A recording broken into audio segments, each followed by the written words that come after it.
السلام علیکم۔ میں اپنی بیٹی سے کوئی کام نہ کرواتی۔ جب وہ جوان ہوئی تو اس کی شادی کر کے لڑکے کو گھر داماد بنا لیا۔ اگر بیٹی داماد کے ساتھ رخصت کر دیتی تو وہ ساری زندگی ساس سسر اور نندوں کے تانے سن سن کر مر جاتی، کیونکہ میری بیٹی نے آج تک گھر کا کوئی کام نہیں کیا تھا۔ میرا داماد رات کو گھر آتا تو میری بیٹی کے لیے بریانی لے آتا۔ وہ میری بیٹی بہت شوق سے کھاتی، مگر اگلے روز میری بیٹی کی حالت خراب ہوتی، وہ بیٹھے بیٹھے بے ہوش ہو جاتی۔ کچھ روز تو مجھے اس بات کی سمجھ نہ آئی۔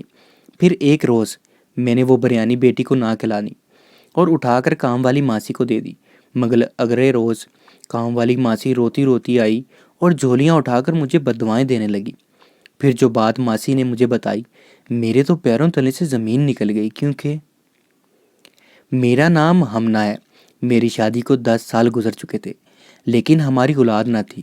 ایسے میں بہت سارے لوگوں نے میرے شوہر سے کہا تھا کہ وہ دوسری شادی کر لے، کیونکہ اولاد کے بغیر زندگی نامکمل ہوتی ہے، اور میں نے بھی اپنے دل پر پتھر رکھ کر انہیں اس بات کی اجازت دے دی تھی کہ وہ اگر چاہیں تو دوسری شادی کر سکتے ہیں۔ لیکن ان کا کہنا تھا کہ انہوں نے اپنی زندگی میں صرف اور صرف ایک عورت سے ہی محبت کی ہے، اور وہ میں تھی۔ ساتھ ہی ساتھ یہ بھی کہا کرتے تھے کہ اگر اولاد ان کی قسمت میں ہوئی تو انہیں مجھ سے ہی مل جائے گی۔ اپنی بہن اور ماں کی باتوں سے تنگ آ کر انہوں نے مجھے الگ گھر لے دیا تھا۔ ہم لوگ الگ رہنے لگے تھے۔ ان کے مالی حالات بھی بہت اچھے تھے، گھر میں کسی چیز کی کمی نہیں تھی۔ ایسے میں وہ دوسری کی شادی کر سکتے تھے، لیکن اس کے باوجود انہوں نے دوسری شادی نہیں کی تھی، اور یہی ان کی محبت کا سب سے بڑا ثبوت تھا۔ اور پھر 10 سال کے ایک لمبے عرصے کے بعد اللہ تعالیٰ نے ہمیں اولاد جیسی نعمت سے نوازا اور ایک بیٹی عطا کی۔ بیٹی کا نام انہوں نے مریم بڑے پیار سے رکھا تھا۔ ان کا کہنا تھا کہ مریم کے آنے سے ہماری زندگی کا ادھورا پن مکمل ہو گیا تھا۔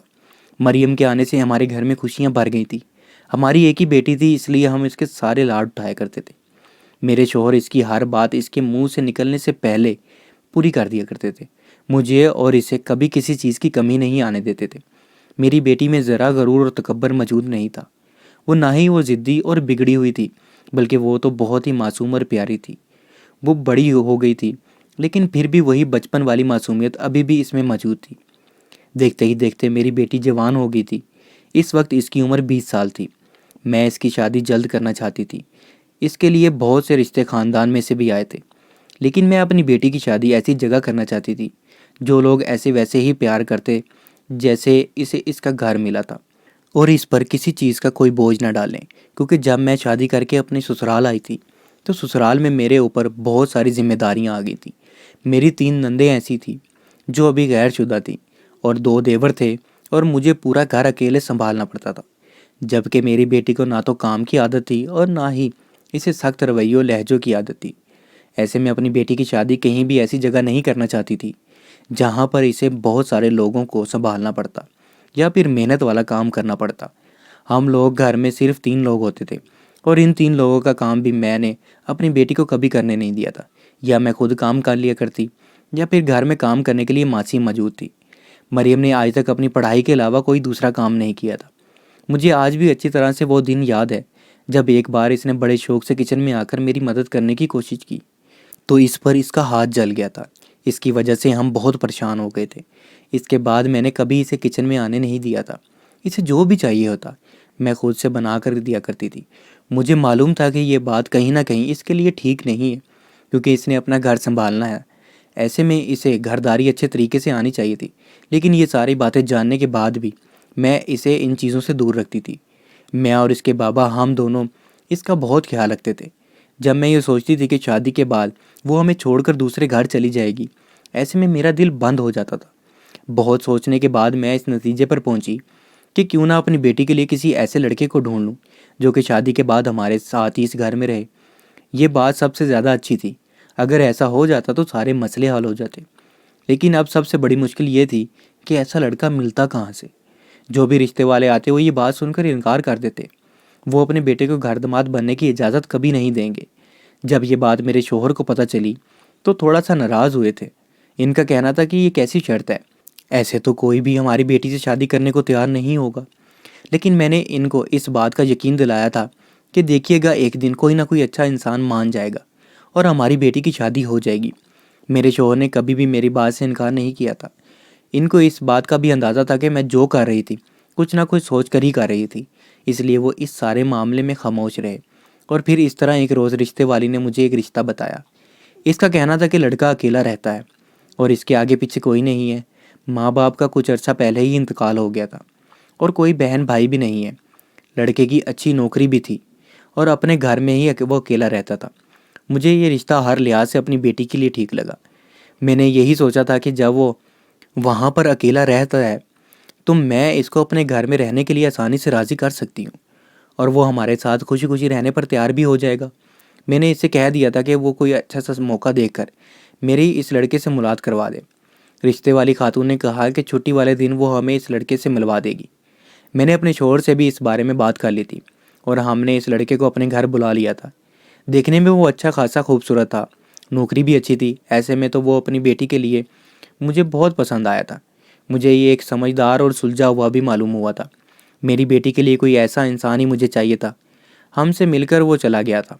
جب میں نے اپنے شوہر سے کہا کہ مجھے یہ لڑکا اپنی بیٹی کے لیے پسند آیا، پسند تو میرے شوہر کو بھی آیا تھا، لیکن اس کا کہنا تھا کہ کسی طرح بیٹی کی شادی کسی انجان کے ساتھ کرنا ان کے لیے کوئی آسان بات نہیں، کیونکہ نہ تو اس کا کوئی آگے پیچھے تھا اور نہ ہی اس کے خاندان کا کچھ پتہ تھا۔ لیکن آس پاس کے لوگوں سے پوچھنے پر یہی معلوم ہوا کہ کچھ عرصہ پہلے ہی اس کے ماں باپ کا انتقال ہو گیا تھا۔ لوگوں کا یہ بھی کہنا تھا کہ وہ ایک سمجھدار اور شریف لڑکا ہے۔ ایسے میں ہم نے شادی کے لیے ہاں کر دی تھی اور اپنی بیٹی کی تصویر اسے دکھا دی تھی۔ لڑکے کا نام فرحان تھا اور اسے ہماری بیٹی مریم بھی بہت پسند آئی تھی۔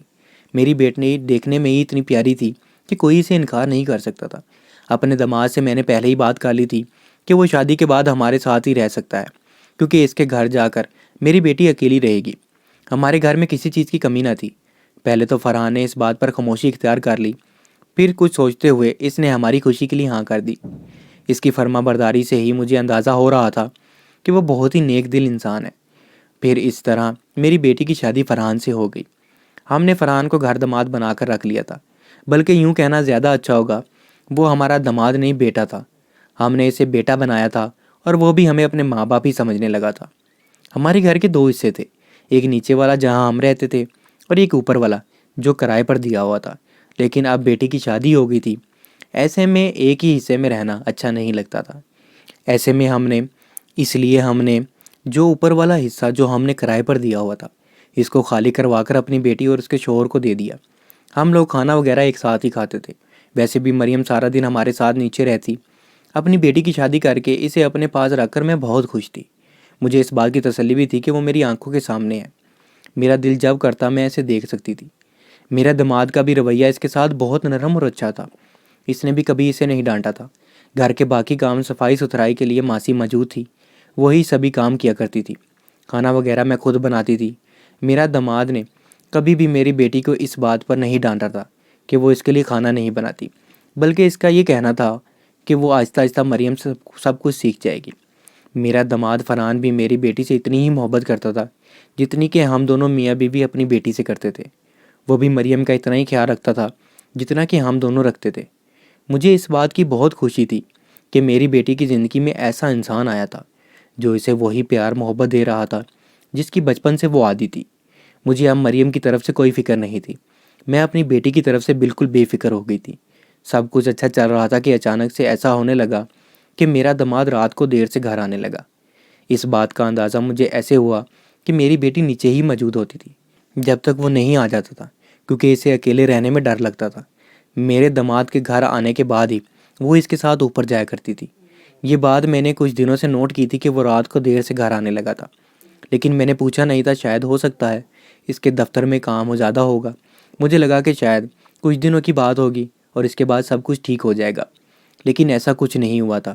دیر سے آنا اس کی عادت بن گئی تھی اور وہ جب بھی گھر آتا اور اس کے ہاتھ میں بریانی ہوتی جسے لے کر میں باورچی خانے میں رکھ دیا کرتی تھی۔ ایک دن تنگ آ کر میں نے اسے دیر آنے کی وجہ پوچھی کہ وہ روز رات کو گھر دیر سے کیوں آتا ہے۔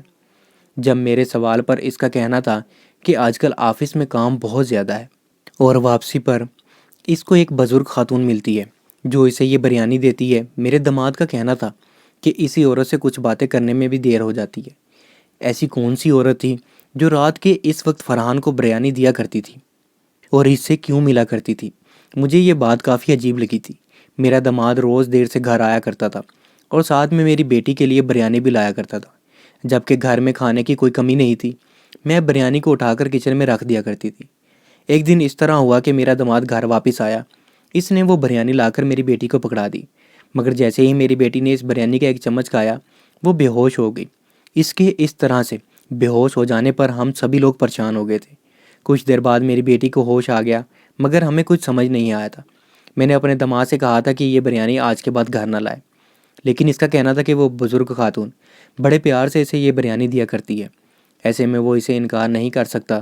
اگلے روز فرحان جو بریانی لایا، میں نے وہ بریانی اٹھا کر کام والی ماسی کو دے دی۔ میرا ارادہ تھا کہ آج سے میں یہ بریانی ماسی کو دے دیا کروں گی۔ اب میری بیٹی بھی ٹھیک رہتی تھی، میرا یہی ارادہ تھا کہ میں روز ایسے ہی کیا کروں گی۔ کام والی ماسی خوشی سے بریانی اٹھا کر اپنے گھر لے گئی۔ اگلی صبح جو کچھ ہوا اس نے سب کو ہلا کر رکھ دیا۔ صبح صبح ہی کام والی ماسی روتے ہوئے ہمارے گھر آئی اور مجھے جولی اٹھا کر بددعا دینے لگی۔ اسے دیکھ کر میں بھی ایک دم پریشان ہو گئی۔ اس کام والی ماسی کا کہنا تھا کہ وہ بریانی جیسے ہی اس کی بیٹی نے کھائی تو کچھ دیر بعد اس کی بیٹی کے منہ سے جھاگ نکلنے لگی، جسے دیکھ کر وہ بہت پریشان ہو گئی۔ اسے فوراً ہسپتال لے گئی۔ ہسپتال والوں کا کہنا تھا جو چیز اس نے کھائی تھی وہ زہریلی تھی، یہی وجہ تھی کہ اس کے منہ سے جھاگ نکل رہی تھی۔ اس کا کہنا تھا بڑی مشکل سے اس کی بیٹی بچ گئی ہے اور وہ اب یہاں کام کرنے نہیں آئے گی۔ اس کی بات سن کر مجھے اچھا خاصا جھٹکا لگا تھا اور میں نے اپنے داماد کی طرف دیکھا تھا۔ اس کے چہرے کی ہوائیاں اڑ چکی تھیں، ایسا معلوم ہو رہا تھا جیسے اس کی کوئی چوری پکڑی گئی ہو۔